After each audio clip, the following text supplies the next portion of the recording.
అందరూ ఆశ్రయించండి. నూరు ఫాతిమాని ఆశ్రయించవలసిందిగా ప్రతి ఒక్కరికి కోరుతున్నా. సార్ చెప్పుడు ఆగు ఆగు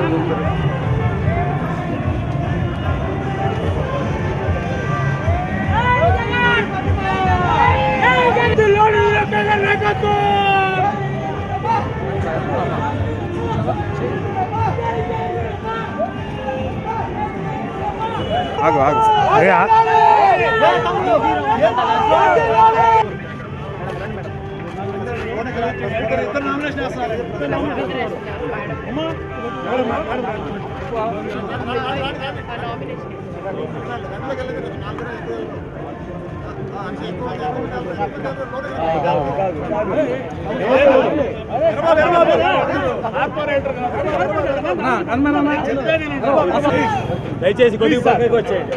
ఇక్కడ ఉండకూడదు sir, please please sir. Election observers ఉన్నారు, ప్లీజ్. సురేష్ వరకు తీసుకెళ్ళేసి అన్నిసార్లు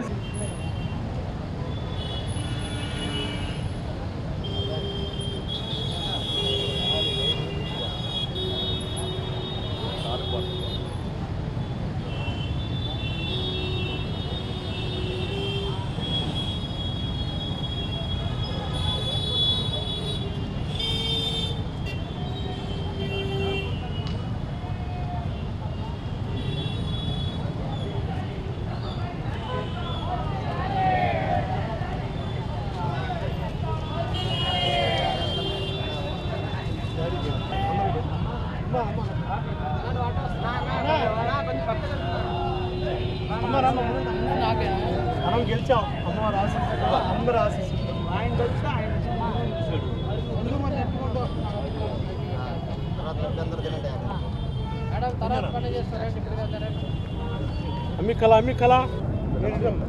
అందరికీ నమస్తే, అస్సలాము అలైకుం.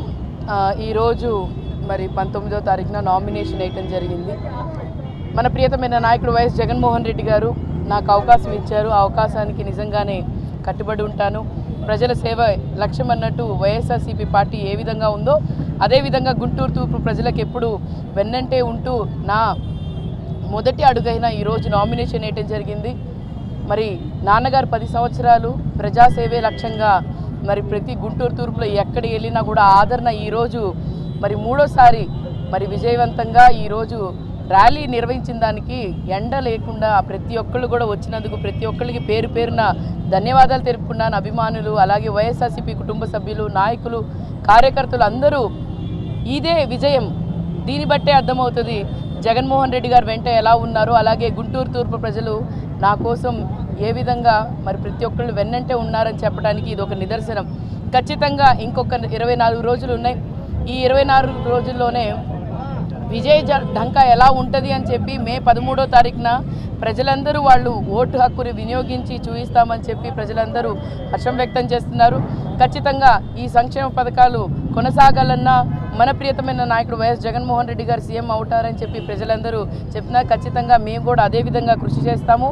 జగన్మోహన్ రెడ్డి గారు అడుగుజాడుల్లో నడుస్తూ ప్రజాసేవే లక్ష్యంగా పనిచేస్తాను. మీ ఇంటి ఆడబిడ్డగా నన్ను ఆశీర్వదించవలసిందిగా కోరుకుంటున్నాను. ఆశీస్సులతో అదేవిధంగా గవర్నర్ ముఖ్యమంత్రి గారి ఆశీస్సులతో ఈరోజు నా కూతురు నూరి ఫాతిమా నామినేషన్ వేయడం జరిగింది. గుంటూరు నగర ప్రజలు కూడా నేను అభినందన తెలియజేస్తున్నా. ఎందుకంటే 2 సార్లు ఎమ్మెల్యేగా నన్ను గెలిపించారు. అదేవిధంగా ఈరోజు కూడా అదేవిధంగా గుంటూరు నగర ప్రజలందరూ కూడా ముస్తఫా కూతుర్ని గెలిపించాలి. ఎందుకు గెలిపించాలంటే వాళ్ళు కష్టపడేవాళ్ళు, కష్టపడతారు, కష్టపడి పనిచేస్తారు. అలాంటి వాళ్ళే రాజకీయ నాయకులుగా కావాలనేది గుంటూరు ఏ మూలకి వెళ్ళినా అదే విధంగా కోరుకుంటున్నారు. అదేవిధంగా మన ముఖ్యమంత్రి జగన్మోహన్ రెడ్డి గారు ఆశయాల్ని కూడా ముందు తీసుకెళ్ళడానికి విశ్వ ప్రయత్నం చేస్తూ ఉన్నాం. అదేవిధంగా గుంటూరు నగర ప్రజలకు సంబంధించి 33,000 ఇళ్ళు ఇవ్వడం జరిగింది. అదేవిధంగా ఏ మూలకి వెళ్ళినా ఎక్కడికి వెళ్ళినా కూడా ఆ మంచి స్పందన నూరి ఫాతిమాకి ఓటేస్తాం, గెలిపిస్తాం. అంటే ఒక కులం కాదు, ఒక మతం కాదు, ఒక పార్టీ అందరూ కూడా కలిసి మీ నూరి ఫాతిమాని తప్పకుండా గెలిపించే బాధ్యత మాది అని చెప్తుంటే నిజంగా ఏ జన్మలో చేసుకున్న పుణ్యమో అని చెప్పేసి నేను ఏ తల్లి దీవించిందో ఏ తండ్రి దీవించాడో ఈరోజు కూడా గుంటూరు నగరంలో మనకి ఆ విధమైన ఆదరణ ఉందంటే నిజంగా అది భగవంతుని వరంగా అయితే నేనైతే భావిస్తున్నా. అందుకనే ప్రజలను తెలియజేస్తున్నా. ఎందుకంటే ఈరోజు మన ముఖ్యమంత్రి గారు చేస్తున్న కృషి, గతంలో వైఎస్ రాజశేఖర రెడ్డి గారు ఏ విధంగా 4% రిజర్వేషన్ ఇచ్చారో ప్రజలందరూ తెలుసు.